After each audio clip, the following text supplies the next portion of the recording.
Allo, allo, it's Nia. Welcome to AI Creator World Podcast, the place where creators learn how to grow faster, build smarter, and turn artificial intelligence into real opportunity. Here, we explore powerful AI tools, content strategies, personal branding systems, and new ways to create income in the digital era. If you are building something online, you are in the right place.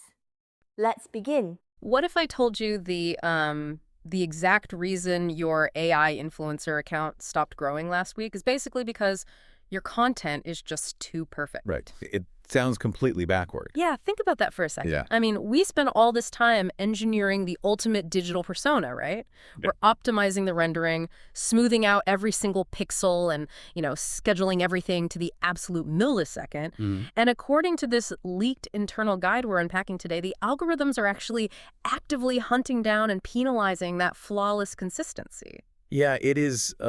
It's the ultimate paradox of the modern creator economy, really, Yeah. because we are building these highly sophisticated synthetic accounts, right? But the platforms are applying filters designed to specifically weed out anything that lacks the sort of messy, unpredictable friction of human behavior. Wow. Well, welcome to the deep dive, everybody. Whether you are managing an AI influencer account yourself, or maybe you're working in digital marketing, or honestly, you're just fascinated by the invisible mathematical rules that govern our social media feeds, we have something completely counterintuitive for you today. We really do. We're pulling from a highly detailed, hot off the presses March 2026 guide from the AI Creator World team. It's called Why AI Influencer Accounts Stop Growing: 9 Hidden Growth Killers and Fixes. Yeah. And the most alarming takeaway from this document, at least to me, is that growth stops in the background, like deep inside the platform servers, weeks before a creator ever actually notices a drop in their follower count. Exactly. The document immediately challenges the primary assumption that most creators make. I mean, when reach drops, the instinct is just to panic, right? Oh, totally. You assume your content is suddenly garbage. Right. You assume the content has become terrible. But the guide establishes a completely different framework. Yeah. Growth plateaus are not failures of creativity. They are a structural mathematical feature of social media architecture. Wait. The stagnation is actually programmed into the system. Oh, wait. Let me make sure I understand that. The platforms intentionally build stagnation into their own code. Yes. Why? I mean, why would they design a system to stall out the very creators who are keeping people on their app? That makes no sense. Well, because the algorithm's primary job isn't to make you famous. Its job is to map and verify user interests with absolute certainty. Okay. The guide outlines how every single account basically has to transition through these algorithmic trust phases. Think of it as a sorting mechanism. Right. The first phase is early acceleration. You launch a new AI persona, the novelty is really high, and the algorithm's basically just throwing spaghetti at the wall. Haha, just to see what sticks. Exactly. It shows your content to a very broad, diverse audience just to see who bites. Oh man, the honeymoon phase. I mean, you post a couple of visually stunning AI-generated videos, you get this massive spike in views, and you're sitting there feeling like an absolute genius who has just cracked the code. We've all been there. Yeah. But that acceleration is temporary by design. Because once the algorithm gathers enough data on who is actually interacting with that early content, it triggers phase 2, which is consolidation. Consolidation. Okay. Yeah, and this is where the platform tightens the valve. Distribution narrows drastically. So the machine learning model shifts from, let's see who likes this, to let's only show this to the exact demographic cluster that engaged during the honeymoon phase. Wow. The platform is locking in a confirmed topic signal. Okay, let's unpack this. So it's kind of like an indie folk band having a viral smash hit debut single that accidentally sounds like a mainstream pop song. Oh, that's a good way to look at it. Right, so they blow up, millions of streams. But then they hit consolidation. The algorithm categorizes them based on that one pop hit. So when the band releases their first full album, which is actually, moody, acoustic, indie folk, those early pop fans don't click on it. The audience the algorithm built for them is fundamentally misaligned with the actual core product. Is that basically why the engagement plummets? That analogy perfectly captures the mechanics of the plateau. I mean, spot on. The algorithm built a 5,000-person audience for your AI influencer based on a viral early post. Right.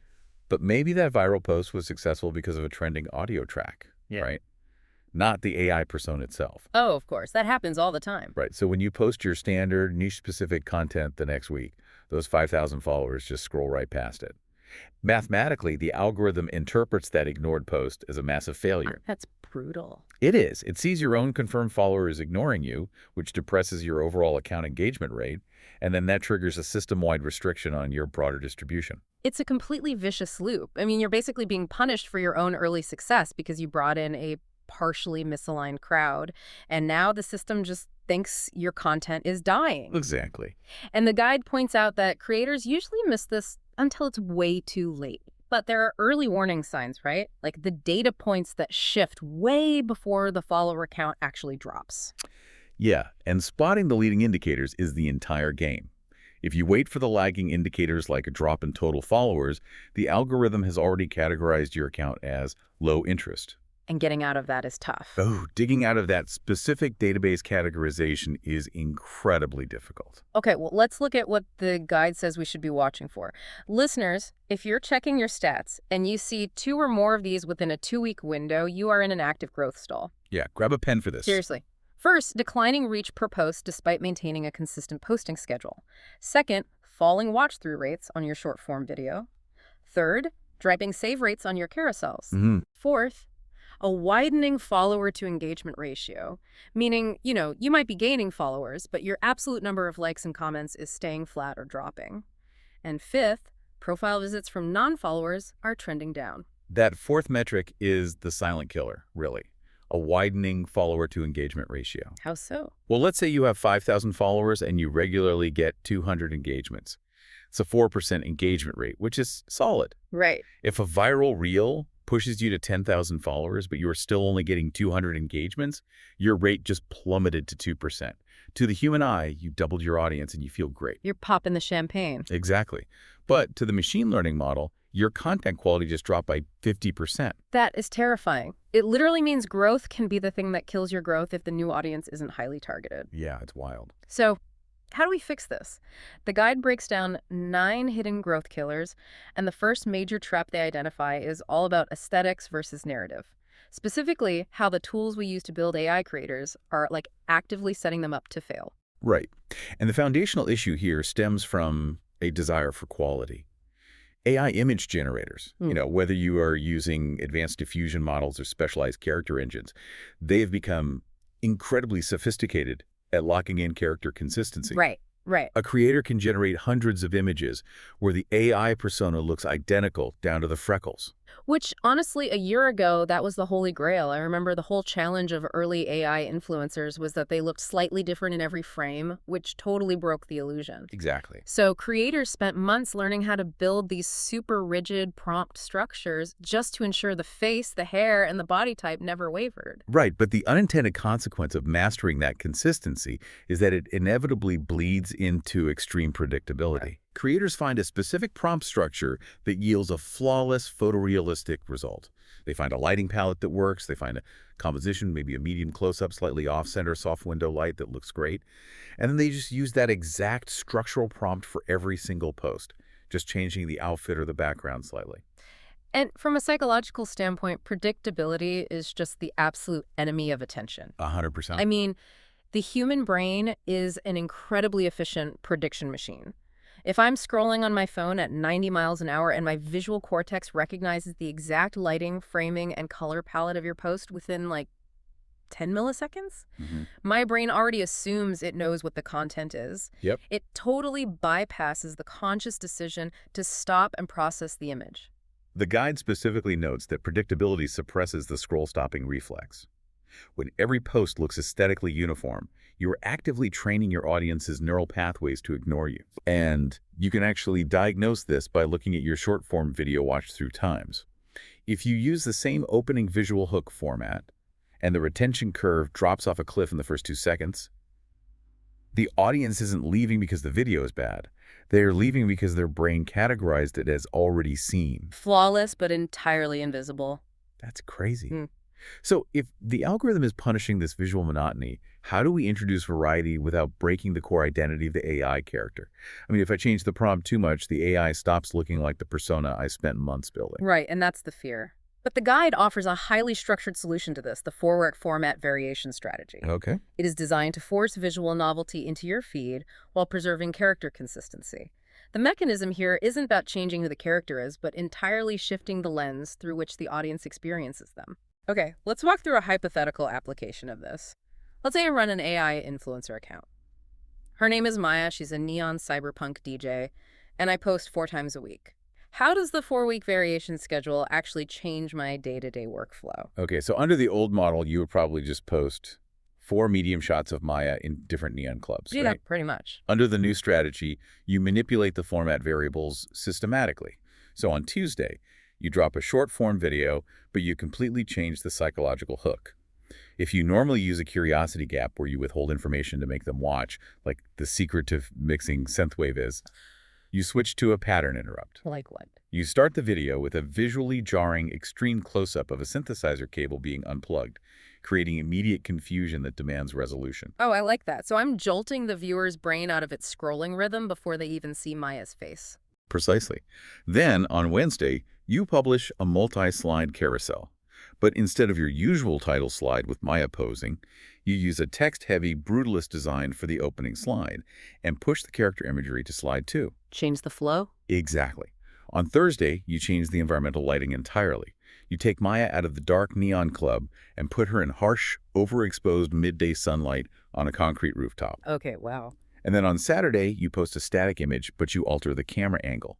Instead of eye level, you generate a shot from a security camera perspective up in the corner of the room looking down. That is brilliant. The genius of this is that the character's face, the core intellectual property, hasn't changed at all.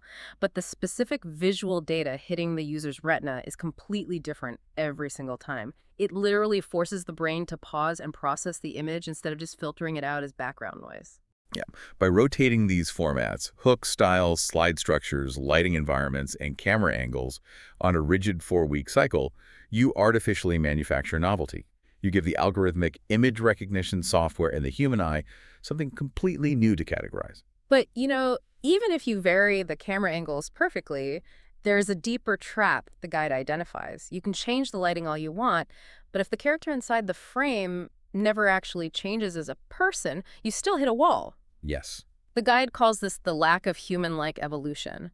They argue that AI influencers who don't evolve feel like a static software product rather than an actual personality. What's fascinating here is that if we look at how discovery algorithms operate, they are fundamentally optimized for continuous disclosure. They reward accounts that offer an unfolding narrative. Right. If your AI character is talking about the exact same themes, using the exact same emotional register, and facing the exact same non-existent challenges in month 6 as they were in month 1, they lose their narrative momentum.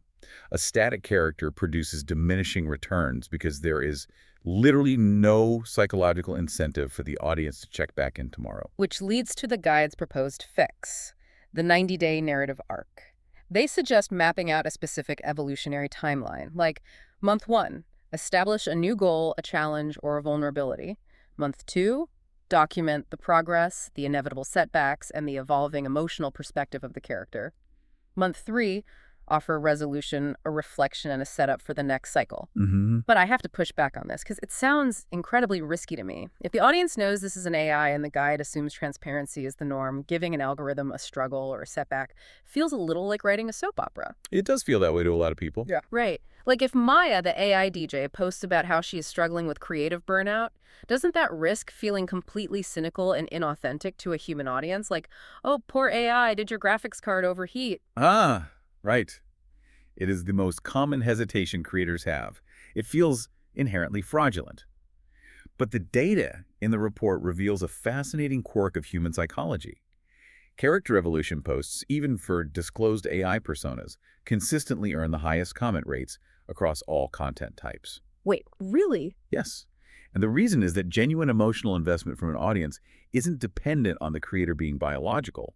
It is dependent on the narrative structure reflecting relatable human experiences. That is wild. So they aren't engaging because they literally believe the AI is suffering from burnout. They are engaging because the concept of burnout, the narrative of overcoming an obstacle, is just a universal human framework. Exactly. Consider the alternative. If the AI is perfectly happy, perfectly productive, and flawlessly executing every task every day, it creates a sense of alienation. Yeah, that makes me feel terrible about my own life. Exactly. The human viewer compares their own messy, difficult life to this frictionless digital existence, and they disengage. But when the AI encounters a setback, even a simulated one, like struggling to master a new software interface or dealing with negative comments, it invites the audience into a collaborative space. Oh, I see. The viewers will flood the comments with advice, encouragement, and shared stories.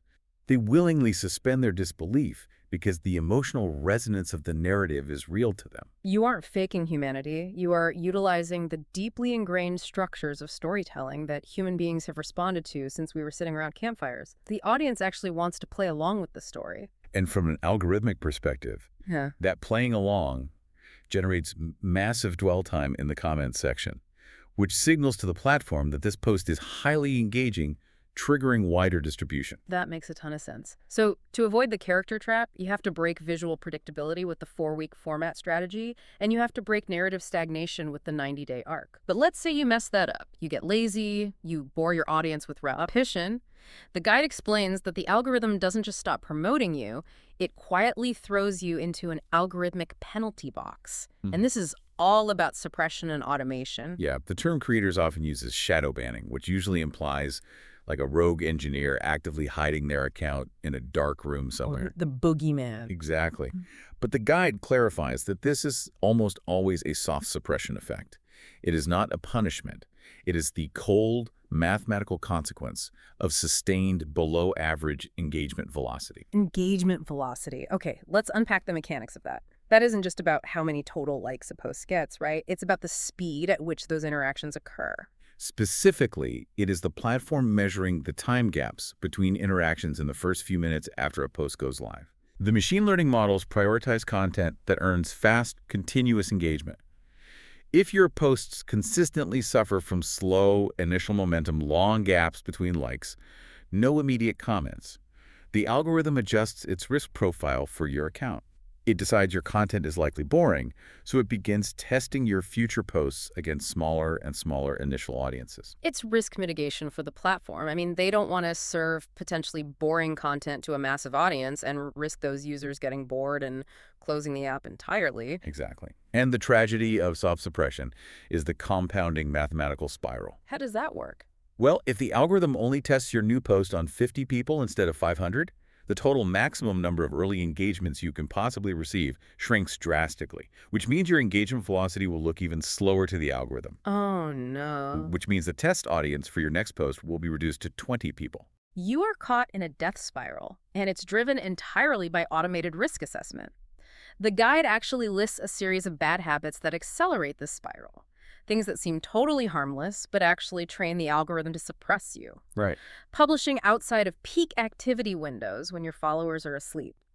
Using identical caption structures, like starting every single post with "Happy Monday, let's talk about," reusing the exact same hashtag block of 30 tags on every post, and posting at irregular intervals, which disrupts the algorithm's ability to seamlessly slot you into a user's feed prediction model. Because to the machine, those aren't just stylistic choices. They are high confidence signals of low effort, low relevance broadcasting. So if a creator realizes they are trapped in this soft suppression spiral, how do they break out? Because just posting better content to an audience of 20 people isn't going to fix the math. No, it won't. The guide recommends a severe intervention they call the 2-week engagement reset cycle. The goal here isn't to go viral. The goal is to starve the algorithm of the negative data points it has been collecting about your account. Okay, a detox. Essentially, yes. In week 1, you drastically cut your volume. Yeah. You drop down to just 3 posts per platform. You restrict publishing exclusively to your 2 highest historically performing time windows. And you publish one of those posts with 0 hashtags. Just to completely bypass the hashtag categorization system and force the algorithm to evaluate the post purely on visual recognition and immediate user response. It resets the cache, essentially. You are stopping the continuous flow of low-velocity signals.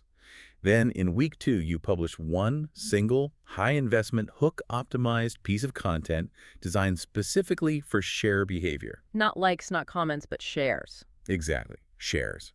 The guide suggests a highly controversial opinion related to your niche, a densely packed tutorial, or a deeply relatable character moment. You monitor the share rate and the resulting profile visits at the 24-hour mark. Because a share is the most heavily weighted signal a platform can receive. Right. If someone shares a video in a direct message, it proves the content is so compelling that a user is actually willing to risk their own social capital to send it to a friend. Exactly. If you can force the algorithm to register a high share velocity on that one post, it shatters the assumption that your account is low value. It's a complete system reboot. Yeah. You break the small test audience cycle by proving the content has external virality. Here's where it gets really interesting to me. We are talking about the AI creator world. We are using artificial intelligence to generate the face, software to synthesize the voice, large language models to write the captions, and API tools to schedule the content across 5 platforms at once. Yet, the guide points out that the platforms are actively penalizing perfectly automated workflows. If your scheduling tool drops a post at exactly 9.00000 a.m. every single day, you get suppressed. It's like the algorithms are demanding a human hostage in the workflow. The human hostage is a brilliant way to conceptualize it. Yeah. It really exposes how platforms define authenticity in an era where the content itself is synthetic. The platform security layers and engagement algorithms are constantly scanning for behavioral anomalies. If an account posts with millisecond precision, cross-posts identical captions to Instagram, TikTok, and YouTube Shorts without adapting the slang or the formatting, and never deviates from a uniform engagement pattern, well, the server flags the account as an API-driven bot. You are basically waving a giant digital flag that says, no human being is currently monitoring this account.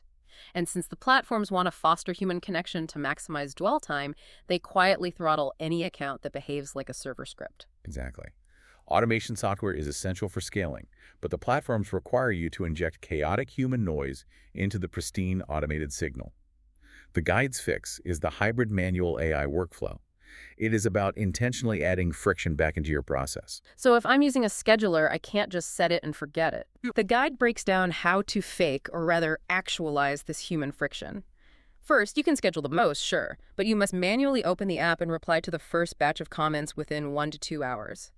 Second, immediately after your scheduled post goes live, you need to spend 10 to 15 minutes manually scrolling your feed, liking other creators' posts, and leaving contextual comments. You are generating session logs that prove a biological human is holding the device, navigating the interface unpredictably, and actively participating in the ecosystem. Third, you intentionally vary your scheduled times.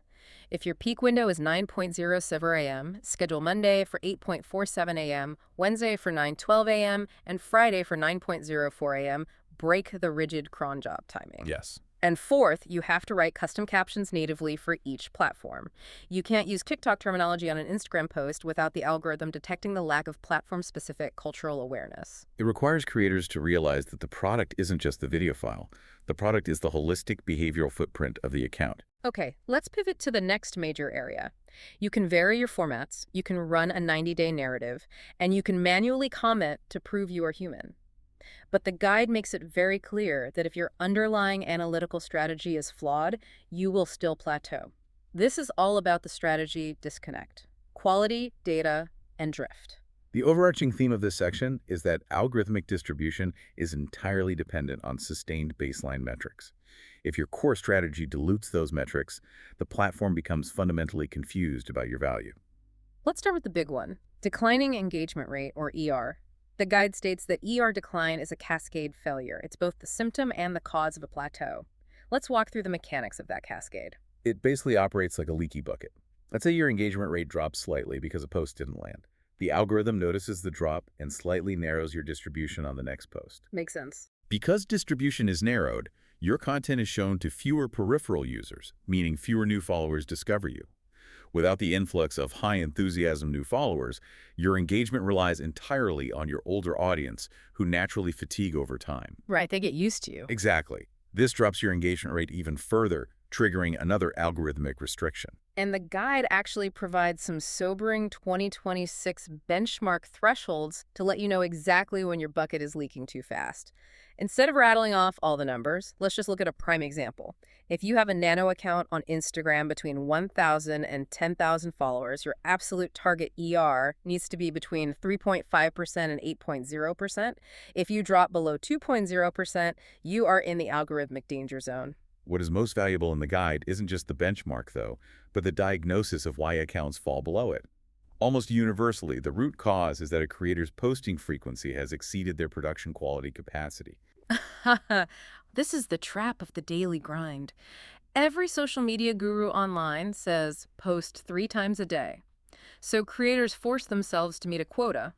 The guide explains that if you post 5 times a week, and 3 of those posts are incredibly high quality, but 2 are just rushed filler posts to meet a schedule, those 2 filler posts are actively destroying your account. Because the algorithm calculates an aggregate trust score for your account based on your moving average.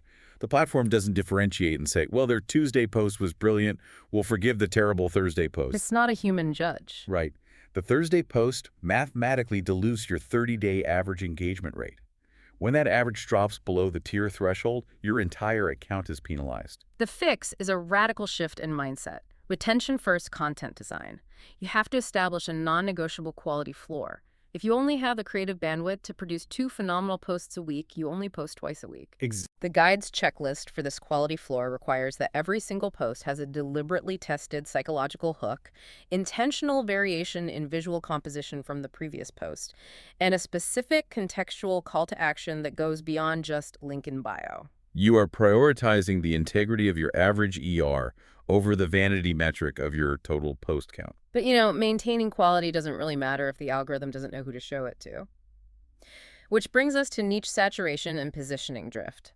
This happens when your AI influencer's focus is either too generic, like claiming the niche of just AI fashion, or you've drifted away from the specific topic that built your audience in the first place. The database architecture of these platforms relies on high-dimensional vector mapping. It plots users and content in a massive web of relationships. AI fashion is an incredibly dense, saturated cluster. Millions of posts exist there. If your account is generically categorized in that massive cluster, the algorithm has low confidence in predicting exactly which subset of fashion fans will actually engage with your specific style. The symptoms of this generic drift are pretty obvious once you look for them. You start getting random comments from completely unrelated audience segments. There's no cohesive community theme. And crucially, new followers go passive almost immediately. Yep. They follow you because one post looked cool, but because your account is a scattershot of general fashion, lifestyle, and AI tech, they never engage again. They came for a specific appetizer, realized the main course was a buffet of random dishes, and just checked out. The guide's solution is micro-niche repositioning. You have to escape the crowded room. You review your 10 historically highest engagement posts, identify the absolute narrowest shared topic among them, and pivot your entire content strategy to serve only that hyper-specific subset. But I want to challenge the logic of this, to be honest. If I narrow my niche from AI fashion to something hyper-specific, like minimalist AI wardrobe capsule for remote workers, it feels like career suicide. I am intentionally alienating anyone who likes streetwear, vintage maximalism, or high fashion. Aren't I just putting my account in a tiny box and severely limiting my potential growth? It is entirely counterintuitive, I grant you that. But you have to understand algorithmic confidence. You are shrinking the total potential audience, yes, but you are exponentially increasing the algorithm's confidence in who your core audience actually is. Okay, I'm listening. A narrow micro-niche creates a highly distinct, sparse cluster in the platform's vector map.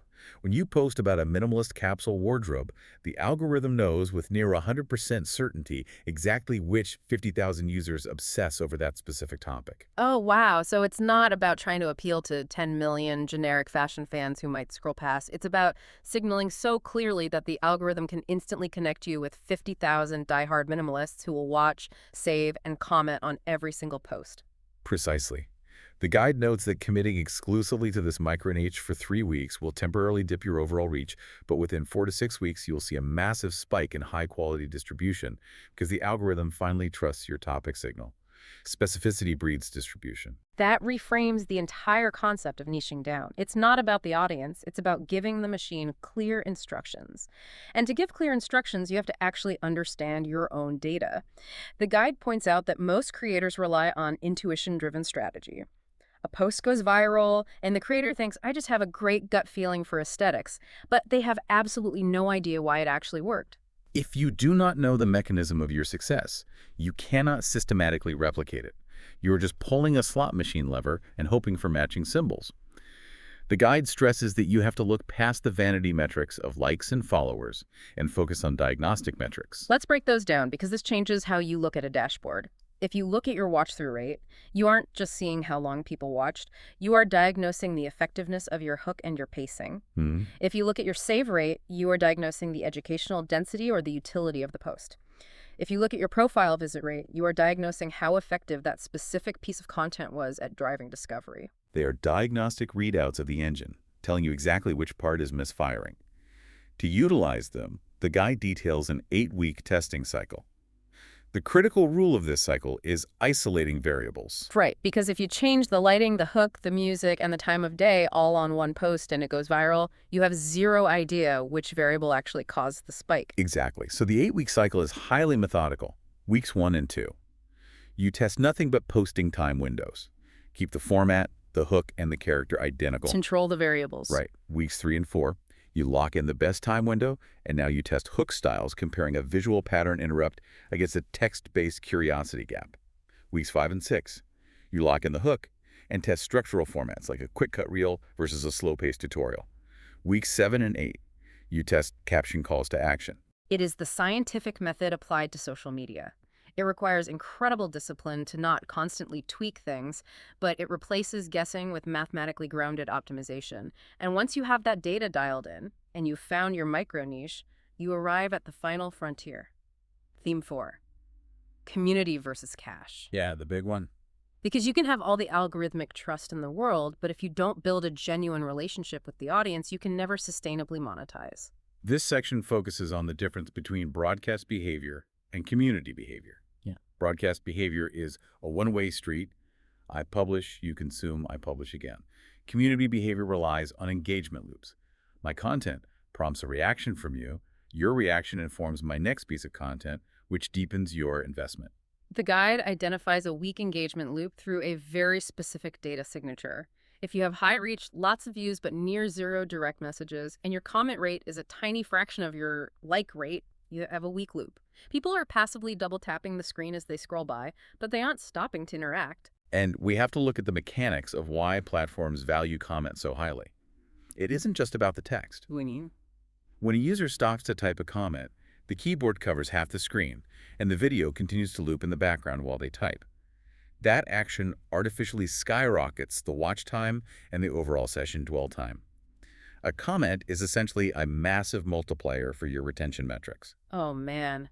So a strategy that optimizes for conversation isn't just about feeling good. It's a brute force tactic to inflate algorithmic dwell time. Exactly. The guide provides steps to force these loops. First, you must respond to every single comment within 2 hours of posting.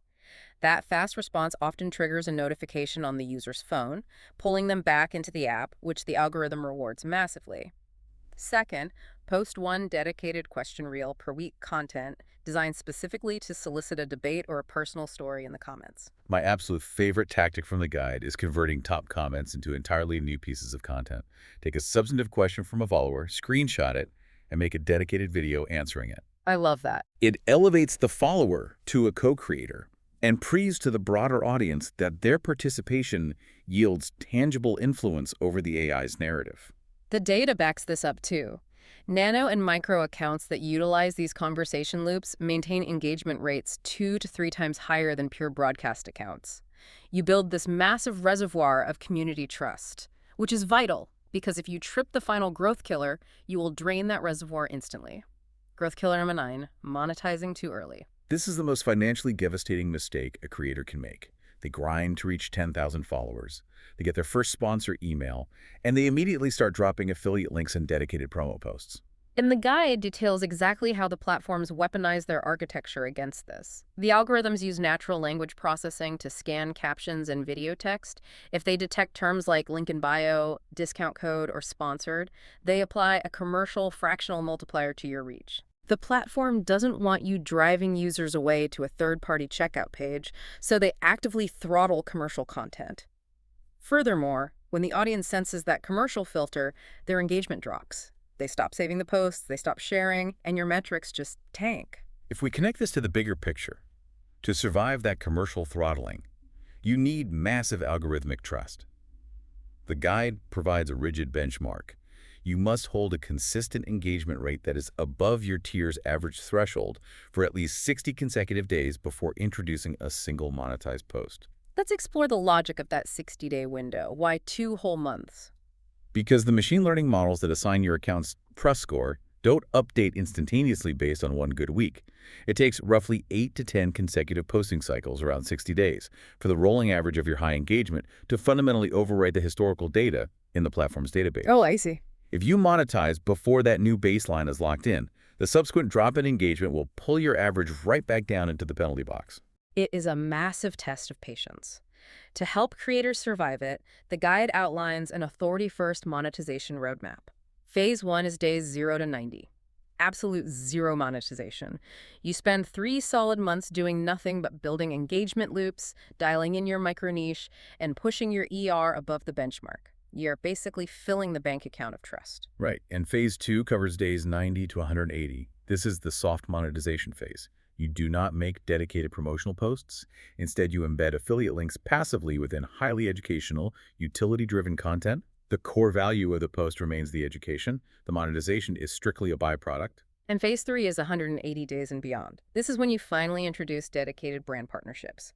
But even then, the guide insists on a strict ratio, 1 sponsored post for every 8 organic high-value posts.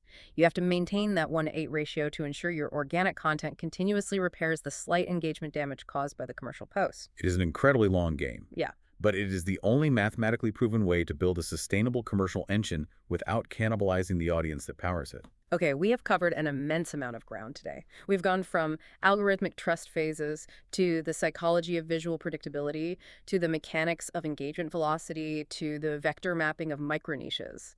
Let's synthesize this into an actionable, concrete recovery plan for the listeners.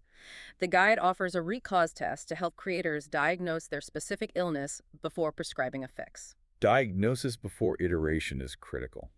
If you look at your analytics and your watch-through rate is consistently below 35%, your engine is failing at the hook. That points directly back to the character trap. Your visual formats are too repetitive, or your character lacks a compelling narrative evolution. If your watch-through is fine, but your save rate is below 0.5%, the issue is utility. You are entertaining them, but you aren't providing reference value. That means you need to reevaluate your carousel structures and your educational depth. And if your overall engagement rate is dropping below the warning threshold, but the individual metrics look normal, you're likely suffering from audience misalignment or algorithmic suppression. You need to verify your posting windows and execute the micro-niche pivot to reestablish a clear topic signal.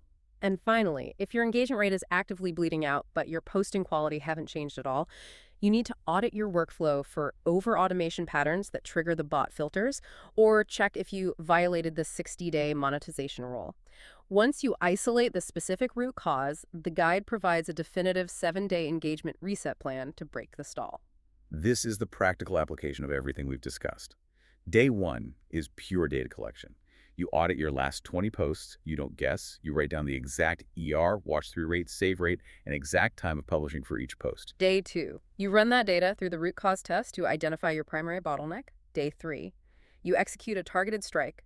You publish 1 high-investment, rigorously tested reel exactly at the peak of your audience's historical activity window. Day 4 requires intense manual labor. You clear your schedule and manually, organically respond to every single comment on that Day 3 post within the first 2 hours, injecting massive human behavioral signals back into the algorithm. Day 5, you pivot to community reactivation. You post a question format story specifically designed to pull passive followers back into an active engagement loop via direct messages or polls. Day 6, you publish a densely packed educational carousel optimized entirely for saves, including a direct textual call to action to save the post for future reference. And Day 7 is the review. You measure the new baseline metrics against the data you collected on Day 1. If executed correctly, this sequence forces the platform's models to reevaluate your account's risk profile and trust score. This entire deep dive brings me to one massive realization.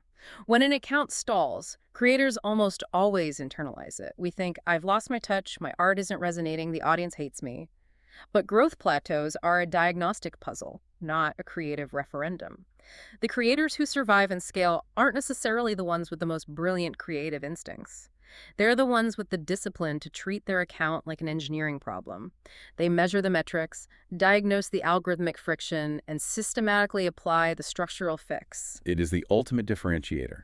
You cannot outcreate a mathematical penalty applied by a server, but you can absolutely dismantle it through disciplined, data-driven behavior. Exactly. And looking at all these structural fixes, introducing visual friction, mapping out a vulnerable 90-day narrative where the AI struggles, manually typing out comments to prove a heartbeat exists behind the screen, it leaves me with a really profound thought. We are dissecting the artificial intelligence creator world. We are talking about synthetic personas built by graphics cards and large language models.